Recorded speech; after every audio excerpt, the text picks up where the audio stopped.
What we do here matters, because what we don't do matters even more. We need to continue to push, and we at ADAO are going to continue to push the Surgeon General of the United States. As you know, the United States continues to use asbestos, and that indeed is a barrier to others stopping its use. The most horrific part of this whole story is that it is preventable.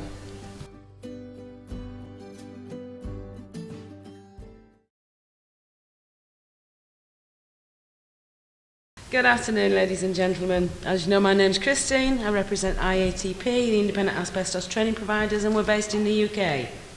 We're delighted to be attending the 9th Annual ADAO Asbestos Awareness Conference. We're proud to be partnered for prevention with ADAO. And at ADAO's request, we're doing a little different presentation this year. We're focusing on responsibility and accountability and how professionals and patients unite. I want to focus on one area first, duty to manage. The law covers all non-domestic buildings in the UK, protecting people in the workplace, the common public areas, social housing, hotels, retail premises, outlets, effectively all the buildings that are for public use, be it for employment or pleasure. The top left of this slide, on the 22nd of March 1974, the Secretary of State for Employment introduced the Health and Safety at Work Act. It's called HASWA 1974. This Act of Parliament underpins all health and safety regulations in the UK, gaining royal assent on the 31st of July 1974. On the top right, 21st of November 2002, the UK Parliament introduced new regulations specifically for the management of asbestos in the built environment. It's referred to as Regulation 4, Duty to Manage Asbestos in Non-Domestic Properties. The bottom slide pictures show what we call Approved Code of Practices, ACOPS, L127 and Guidance HSG 247 for the duty to manage, released in 2002 by the HSE, which gives detailed information on how to comply with the regulations. This has meant duty holders in the UK have had almost a decade to identify, assess, manage ACMs in the fabric of the buildings for which they have a legal duty to manage. It's estimated that the UK has 500,000 non-domestic premises containing asbestos. So, the question is, given nearly 10 years of the legal duty to manage asbestos in the UK, has all the asbestos been found, been put under a management plan, or has it been removed? The answer is a resounding no. And an unfortunate consequence of workers being exposed and going home contaminated is that their family members are also exposed to the deadly effects of asbestos fibres. There are almost 2,500 cases of mesothelioma in the UK each year. This number is expected to rise by 100 to 120 a year until at least 2015. Given the current trends and forecast as to the management, abatement and education for those who present exposure risks in their employment, this will take the expected mortality rate to in excess of 10,000 per annum. Ladies and gentlemen, even if it's just one, it's unacceptable and it's too many. And when you transpose this figure into the global population, the future mortality rate is to be measured in the hundreds of thousands globally. And that's only for the known world.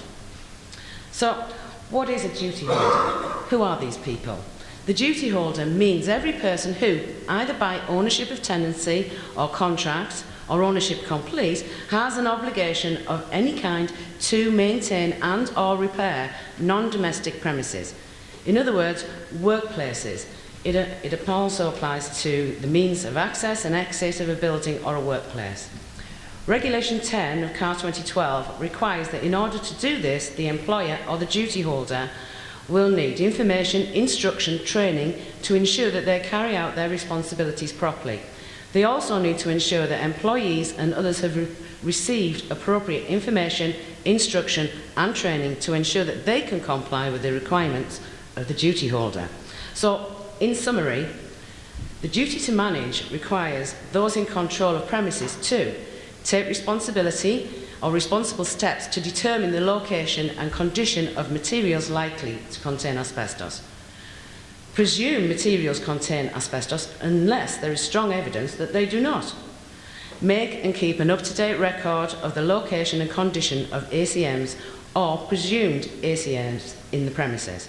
Assess the risk of the likelihood of anyone being exposed to fibres from these materials.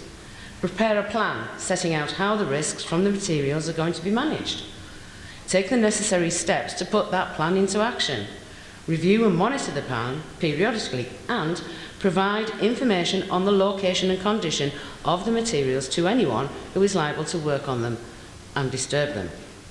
Now, given all the laws, approved code of practices which carry legal status in the British courts, the guidance which are established and have been qualified by many prosecutions in the UK, are people being exposed to asbestos in the UK?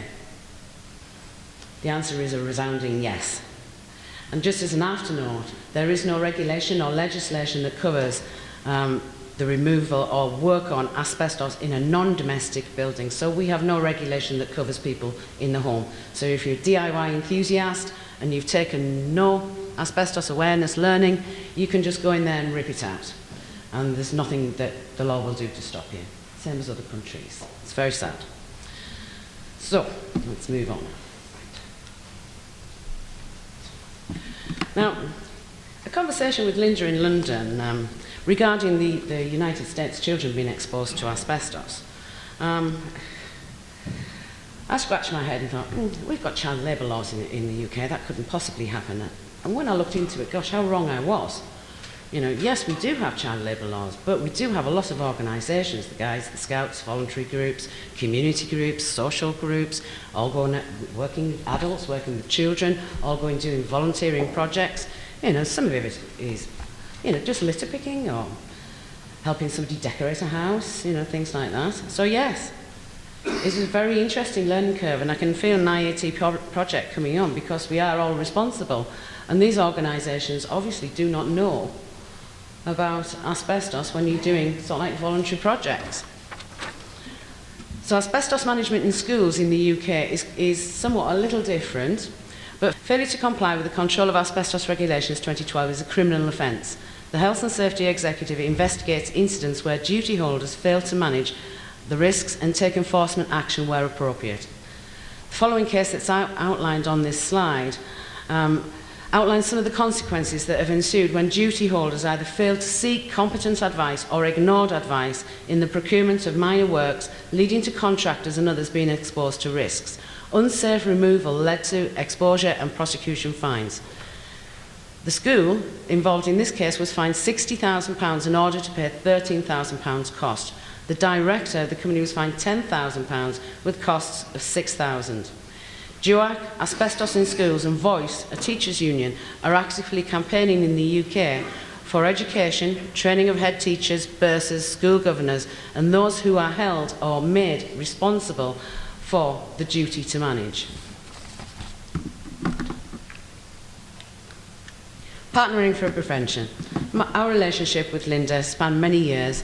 IATP and ADAO, along with many other partners we see on this slide, are raising awareness to the dangers of asbestos through advocacy, education and sharing information.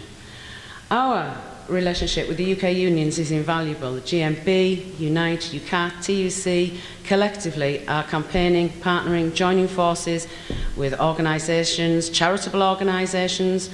The UK unions hold an incredible amount of influence and technical ability, not only with their considerable numbers of members, but also with local, central governments and decision makers that ultimately influence changes to legislation, regulation that is perceived to be important and required for UK workers' health and safety, which very much includes asbestos. We support a small charity called DAST, Derbyshire Asbestos Support Team. It's a hands-on charity working very much at ground level with patients and families, and in many areas from sorting out the quagmire of state benefit entitlements to the other end of the spectrum, where they're actually transporting patients to hospitals or GPs across 3 large rural counties. Recently, a charity based in Wales called ASK asked ladies working within the asbestos sector to write a piece of editorial as they profiled International Women's Day. That made me take a step back and quite a long look at what we ladies, do and how we do it. And we are becoming a formidable force. Whilst there's too many to mention in this presentation, I did mention many in my piece, For Ask, of which I've brought some copies and Linda has them. And how is it that we all collaborate and communicate effectively? Social media. It's opened the door of opportunity, and I think we've all rushed through them. On April the 28th, it's Workers' Memorial Day. Remember the dead, fight for the living. In the UK, events will be massively promoted via social media, backed up by the unions. Rallies and remembrance services will be held right across the UK. Okay, this is where we upbeat it, and we're going to end on a high. No, we are. Philanthropic partnerships. IATP Casino Royale, be shaken, not stirred. We hosted our first annual dinner award ceremony and auction in January 2013. For our sector, it's an industry first. It was a bit of an unknown, and I've got to admit, quite scary. The concept was simple. As our Prime Minister keeps on telling our nation, we're all in it together. Yet our industry sectors, the asbestos sectors, are relatively absent from supporting patients and victims of asbestos exposure. So we thought it's time to bring the communities together. Feel the fear and do it anyway is a quote that springs to mind. And we did. The event was attended by ITBM members who are training providers to the industry sector, asbestos removal contractors, surveyors, analysts, scientists, the GMB union, mesothelioma patients, widows and DAST who we were raising funds for. 4 nominees received industry-related rewards. On the right you can see Jean Prentice, Lifetime Achievement Award. On the left, the award for Michael Lees for Asbestos in School, Making a Difference. Graham Gwilliam received the Industry Innovation Award for the invention of the Safe Strip machine, and Bill Sanderson the Outstanding Contribution Award. Now this is the slide I really like. Our final 2 categories, something that we thought we need to introduce, were rather special. UK Miso Warrior Award went to Mavis Nye, and the Global Impact Award, the very first of these 2, went to Linda Einstein, co-founder and president of ADAO. Now, I'm sure you're going to know what I'm talking about, but if you have ever experienced a paradigm shift, you will understand what I'm describing. Never, ever in my life have I witnessed a whole room of professional men and women, suit and ties, so profoundly moved to tears by 2 remarkable ladies. They both had the whole room's attention, and in that silence, while everybody listened, and Mavis spoke, you could feel it. It was like a raindrop, a splash, but it was so loud, the penny dropped. No one had ever experienced a 72-year-old mesothelioma warrior demanding their help, raising awareness and raising money, and lots of other things as well. In that very short time, the whole room's perspective was changed. And then came a huge personality, a mesothelioma widow, describing the pain of loss. And again, there was another big chunk, and their whole perception changed. As you can see from these few slides, Mavis has become a national treasure. Linda's become a smash hit.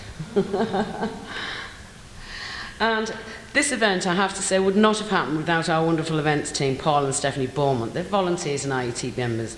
And we didn't ask much. You know, we said, put together an event in 3 months, fun with a very serious twist, and they did it spectacularly.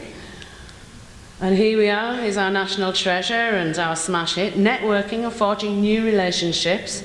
I particularly like the top right photo. This is Ray, Mavis's husband, Linda and Mavis, with Richard Morgan from the GMB Union, who I do feel that ADAO and GMB are going to be great friends. I fondly call this slide, Here Come the Boys.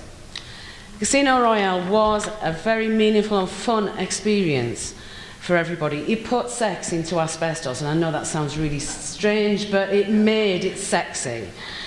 And in one fell swoop, we engaged an industry sector that's never experienced it before, you know. It put into perspective what they do and why they do it. And it suddenly gave everything a much greater context, a deeper meaning and a purpose. And it even inspired some to, you know, they're still talking about it now. But we know the dangers of asbestos. The majority of them train it out day in, day out. But they've got a whole different meaning to it now, and it's thanks to two wonderful ladies. And it isn't that we didn't know about the severity of asbestos exposure. We did. We do. However, sometimes it takes either a profound experience or an emotional connection to facilitate that change, which in the future will equal involvement and action. And again, that comes down to responsibility and accountability. We, IATP, has a duty to support, to be patient and victim aware, and do what we can to join the many voices across the globe campaigning, to champion a charity, make a real difference, and continue to bring the communities together. We're very lucky to have a forward-thinking group of directors and a working group. And 2014 promises to be even better. Get ready for the 1920s. Finally, responsibility and accountability. You know, we learned a lesson this year, we really did. The two simple words can make a big difference if it's put into action. It's our responsibility to protect our workforces via vigorous legislation, regulation and training. Our children and educators by empowering and educating our teachers and our parents. It's our responsibility to be patient and victim aware by supporting and contributing. And it's our responsibility to protect our habitat, our planet and our humanity. Because at the end of the day, we are all accountable. One of my favourite quotes sums it up quite eloquently. The world is a dangerous place to live, not because of the people who are evil, but because of the people who do not do anything about it. Albert Einstein. So, thank you for listening, and ADAO allowing us to share the international stage. And if we're filming, hi Mavis, hi Davey. I had to do that, sorry. Thank you.